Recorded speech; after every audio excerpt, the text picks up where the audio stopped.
যাদের হঠাৎ করেই কোনো কথা কিংবা দুঃসংবাদ শুনলে বুকের মধ্যে ধড়ফড় করে ছটফট করে, এমনকি হার্টের সমস্যা আছে, তারা বেশ কিছু বড়ই পাতা ভালো করে পরিষ্কার করে ধুয়ে পাটায় নিয়ে নেবেন।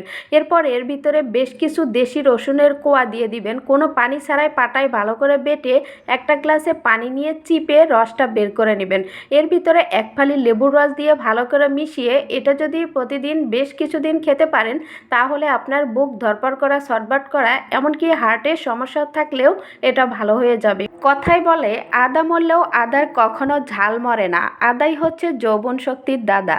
রাতে ঘুমানোর আগে একটা গ্লাসে পানি নিয়ে এর ভিতরে বেশ কিছু আদা কুচি, কিছু কিশমিশ এবং লবঙ্গ দিয়ে সারা রাতের জন্য ভিজিয়ে রেখে দিবেন। পরের দিন সকালবেলা এর ভিতরে 1 চামচ মধু দিয়ে ভালো করে মিশিয়ে এটি খেয়ে নেবেন। আর এটি খাওয়ার পরে পরিবর্তনটা আপনারা নিজেরাই বুঝতে পারবেন। যাদের পায়ের নখের কুনি ফুলে যায়, ব্যথা করে, ইনফেকশন আছে, পুজ আছে, এমনকি কাঠনখগুলো বারবার ভেঙে যায়, তারা এই আকন্দ গাছের পাতা সংগ্রহ করবেন। আকন্দ গাছের পাতা খুবই উপকারী। এটা বাড়ির আশেপাশে বা অনেক জায়গায় দেখা যায়। এখান থেকে এই যে সাদা দুধের মতো অংশটা বের হয়, এটা নখের অংশে দিয়ে দিবেন। এভাবে কাঠনখে যদি বেশ কিছুদিন এটা ব্যবহার করতে পারেন, তাহলে আপনার নখের যে ক্যানি ফোলা, ব্যথা করা, পুজ পড়া, এমনকি ইনফেকশন থাকলেও তা ভালো হয়ে যাবে।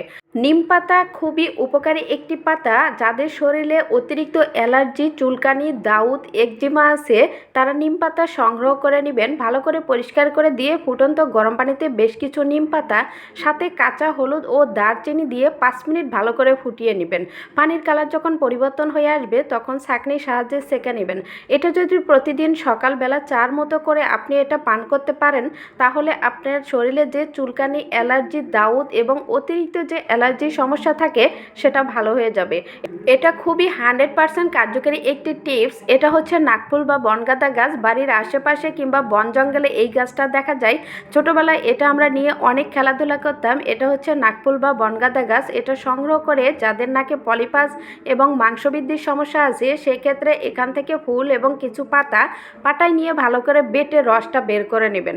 এরপর এই রসটা হাতের তালুতে নিয়ে একটা কটন বারের সাহায্যে, যে নাকে পলিপাসের সমস্যা আছে, প্রতিদিন রাতে ঘুমানোর আগে এটা কটন বারের সাহায্যে নাকে 2 থেকে 3 ফোঁটা করে ব্যবহার করবেন। এভাবে একটানা 7 দিন ব্যবহার করবেন। এমনকি ভালো ফলাফলের জন্য আপনি আরও বেশি কিছুদিন ব্যবহার করতে পারেন। যাদের বাসায় অতিরিক্ত মশা এবং ছোট ছোট বাচ্চা আছে, মশার ধোঁয়া একদমই সহ্য করতে পারেন না এবং বাচ্চাদের জন্য ধোঁয়া খুবই ক্ষতিকর, সেক্ষেত্রে একটা টিস্যুতে শ্যাম্পু নিয়ে এর উপরে কয়েকটা লবঙ্গ দিয়ে দিবেন। এরপর 1 চামচ চা পাতা দিয়ে টিস্যুটা ভালো করে মুড়িয়ে মুড়িয়ে একটা বাটিতে নিয়ে নেবেন। এরপর টিস্যুতে সরিষার তেল দিয়ে জ্বালিয়ে দিবেন। এখান থেকে যে ধোঁয়া বা অ্যারোমা উৎপন্ন হবে, বাসা থেকে মশা উধাও হয়ে যাবে।